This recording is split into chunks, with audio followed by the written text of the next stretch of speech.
नमस्कार, फिर पैसा बोलता है में आपका स्वागत है। मैं आनंद श्रीनिवासन। आज मार्केट अच्छी दिन नहीं है। मार्केट गिर रही है, लगभग 100 पॉइंट नीचे थी जब मैं बात करने के लिए तैयार हो रहा था।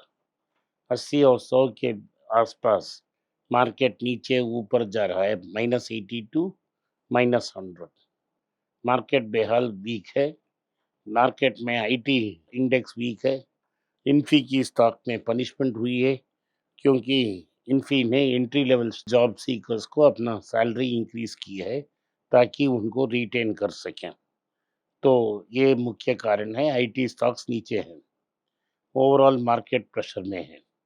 आपको ये समझ में आना चाहिए अब तक कि मार्केट में मेन इंडेक्स लगभग लाइफ टाइम हाई के आसपास है। लाइफ टाइम हाई को ब्रेक कर नहीं पा रही है, लेकिन ब्रॉडर मार्केट तो बहुत वीक है। मिड कैप और स्मॉल कैप में बहुत बड़ा पनिशमेंट मिल रहा है।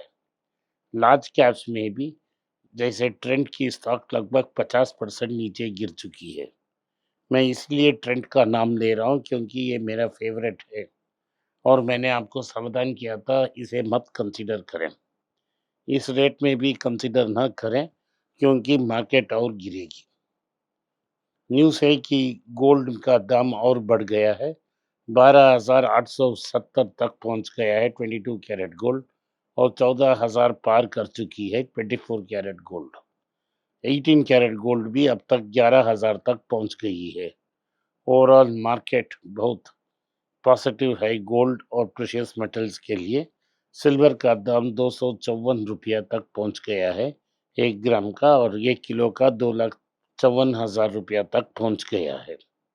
ये रेट कट की एक्सपेक्टेशंस और इन्फ्लेशन के कारण मार्केट इसको ऊपर लेके जा रही है। मैंने आपको कई बार वार्निंग दी है कि आप डिजिटल गोल्ड से दूर रहें, क्योंकि डिजिटल गोल्ड का रेगुलेशन नहीं है। सेबी रेगुलेट करती है ना, एमसीए रेगुलेट करती है ना, रिजर्व बैंक रेगुलेट करती है। आप ही भगवान भरोसे ये पैसा डाल रहे हैं। इन एंटिटी जो उन पे डाल रहे हैं उनमें कोई रेगुलेशन नहीं है। तो पहला प्रॉब्लम ये है कि भारत में जो मिलेनियल्स और जेंजी हैं, वो लगातार इस डिजिटल गोल्ड में इन्वेस्ट कर रहे हैं। कब ये क्राइसिस होगा, कब ये फाटेगा मार्केट, हमको पता नहीं। मैं आपको फिर से दोहराऊँ कि अगर आपके पास डिजिटल गोल्ड हो, इस डिजिटल गोल्ड से बाहर आएँ और पैसा को फिज़िकल गोल्ड में ले लें। कल अगर आपने मेरी और अंकिता मैडम की प्रोग्राम सुनेंगे, तो आपको बता देंगे क्यों ऐसा मैं बता रहा हूँ। तो आप डिजिटल गोल्ड से दूर रहें ताकि आपकी पैसा सेफ हो। अगली न्यूज़ है टीसीएस के बारे में। टीसीएस ने ऐलान किया है कि जनवरी 12 उन्हें अपना फाइनेंशियल रिजल्ट्स डिक्लेयर करेंगे और इंटरिम डिविडेंड भी देंगे। हमने टीसीएस को जब मार्केट नीचे आई उस समय इसे कंसीडर की, वहाँ से रुपया गिर गया। 100 रुपया के गिरने की बदौलत आईटी स्टॉक्स की रिकवरी थी।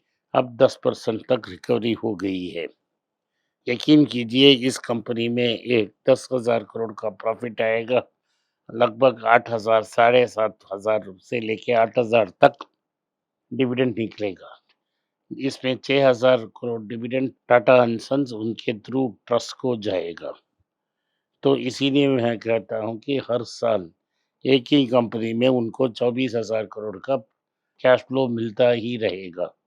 तो अगली न्यूज़ ये है कि आईटीसी ये पहली साल हो रही है जो नेगेटिव रिटर्न दे रही है। इसका मतलब कुछ लोग समझ रहे हैं कि आईटीसी लॉस में है। आईटीसी तो लॉस में नहीं है, लेकिन आईटीसी की शुरुआती दाम और आज की दाम में 10-15 रुपया की डिफरेंस है। ये एक शॉर्ट टर्म ब्लिप है। ये प्रॉब्लम की टैक्स बढ़ाएगी। अगर गवर्नमेंट टैक्स बढ़ने से स्मोकर स्मोकिंग नहीं छोड़ेगा।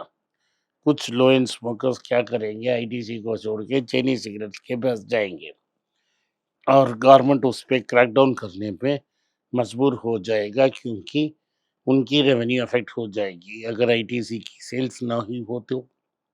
ज़ेप्टो सोच रही है कि वो एक आईपीओ के द्वारा पैसा लेके आएंगे।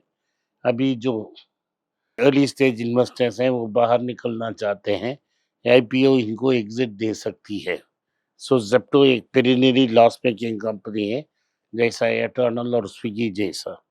इसके बाद ये फिर से राइट्स के लिए आएँगे, जैसे एटर्नल ने क्यूआईपी की और अभी स्विगी ने भी क्यूआईपी की।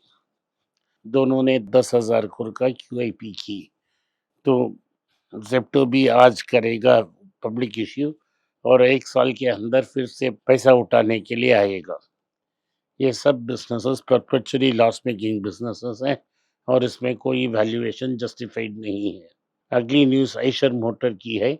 आइशर मोटर की सेल्स बहुत उम्दा रही। रॉयल एनफील्ड की सेल्स बहुत पिकअप हो रही है। लेकिन क्या हम आइशर मोटर्स को कंसीडर कर सकते हैं? ये ट्रेंड जैसा डील है, कंसीडर मत कीजिए। वैल्यूएशंस बहुत स्ट्रांग हैं और स्टॉक बहुत एक्सपेंसिव है।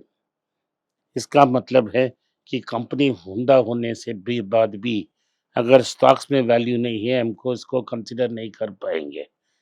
तो ये तो अच्छा कंपनी है और मैनेजमेंट भी स्ट्रांग है। लेकिन प्रॉब्लम सिर्फ़ ये है कि वैल्यूएशंस अभी हमारा मैच नहीं होता है। हम इसे कंसीडर नहीं कर सकते हैं।